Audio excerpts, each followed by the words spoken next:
ফিলিস্তিনের গাজা ভূখণ্ড দীর্ঘ ২০ মাস ধরে যেখানে চলছে ইসরায়েলি আগ্রাসন, যুদ্ধ, যুদ্ধবিরতি, বিরতি লঙ্ঘন, এটাই যেন গাজার নিয়তি।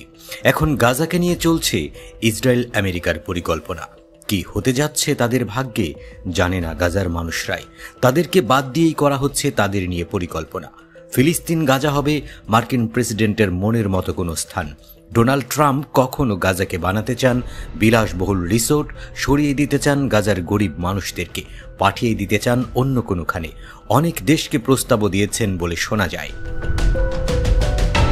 এবার সেই কথায় জোর দিয়ে বললেন তারই মদতপুষ্ট ইসরায়েলি প্রধানমন্ত্রী বেনিয়ামিন নেতানিয়াহু।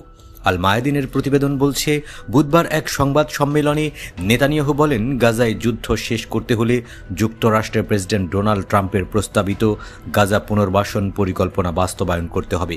প্রথমবারের মতো তিনি এমন দাবি প্রকাশ্যে তুললেন।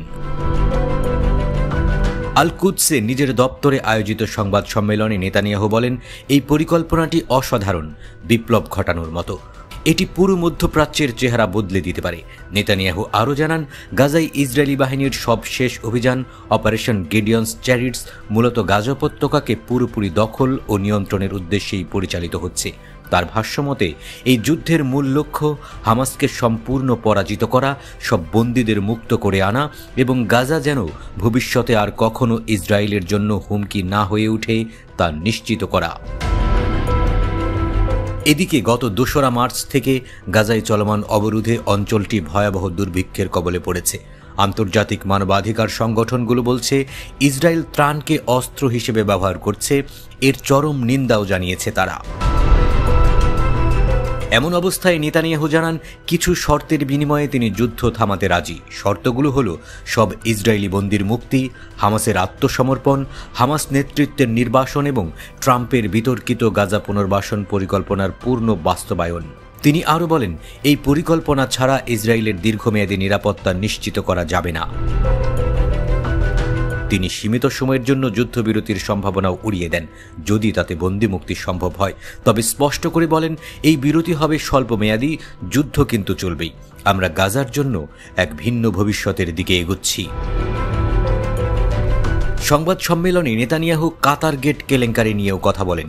তিনি দাবি করেন, তার কোনো সহকারী দোহা থেকে অর্থ গ্রহণ করেছেন। এই অভিযোগ সম্পূর্ণ মিথ্যা। একই সঙ্গে কাতারকে তিনি সন্ত্রাসে সহায়তাকারী রাষ্ট্র বলেও অভিহিত করেন। তিনি জানান, কাতারের ভূমিকা কেবল বন্দি বিনিময়ের আলোচনায় মধ্যস্থতার মধ্যেই সীমাবদ্ধ ছিল। সেই সঙ্গে দাবি করেন, কাতার থেকে হামাসকে অর্থায়নের বিষয়টি ইসরায়েলি গোয়েন্দা সংস্থার পরামর্শেই করা হয়েছিল, যদিও আগে ইসরায়েলি নিরাপত্তা কর্মকর্তারা তাতে আপত্তি জানিয়েছিলেন। ট্রাম্পের সঙ্গে নেতানিয়াহুর সম্পর্ক যে ভালো যাচ্ছে না তা তো নানা ঘটনা প্রবাহে স্পষ্ট। তাই বক্তব্যে এই বিষয়টিও তুলে ধরতে ভোলেননি তিনি। যেন ঠাকুর ঘরে কে রে, আমি তো কলা খাইনি। নেতানিয়াহু বলেন, বর্তমান মার্কিন প্রেসিডেন্ট ডোনাল্ড ট্রাম্প এবং ভাইস প্রেসিডেন্ট জেডি ভ্যান্স তার যুদ্ধনীতিকে পূর্ণ সমর্থন দিয়েছেন এবং ইসরায়েলের প্রতি তাদের প্রতিশ্রুতি অবিচল। ইউরোপীয় দেশগুলো বাড়তে থাকা নিষেধাজ্ঞা ও চাপ প্রসঙ্গে নেতানিয়াহু জানান, বিদেশি চাপের তোয়াক্কা না করেই ইসরায়েল যুদ্ধ শেষ করতে যা যা দরকার সব করবে। এদিকে নেতানিয়াহুর সব কথার এক পাল্টা জবাব উঠে আসে বিরোধী নেতা ইয়াইর লাপিদের বক্তব্যে। তিনি হুঁশিয়ার করে বলেন, নেতানিয়াহুর এই যুদ্ধনীতির ফলে গাজায় আরও দীর্ঘমেয়াদী সামরিক অবরোধ চালাতে হবে। এতে আরও অনেক ইসরায়েলি নাগরিক প্রাণ হারাবেন এবং অর্থনৈতিকভাবে দেশের উপর চাপ বাড়বে।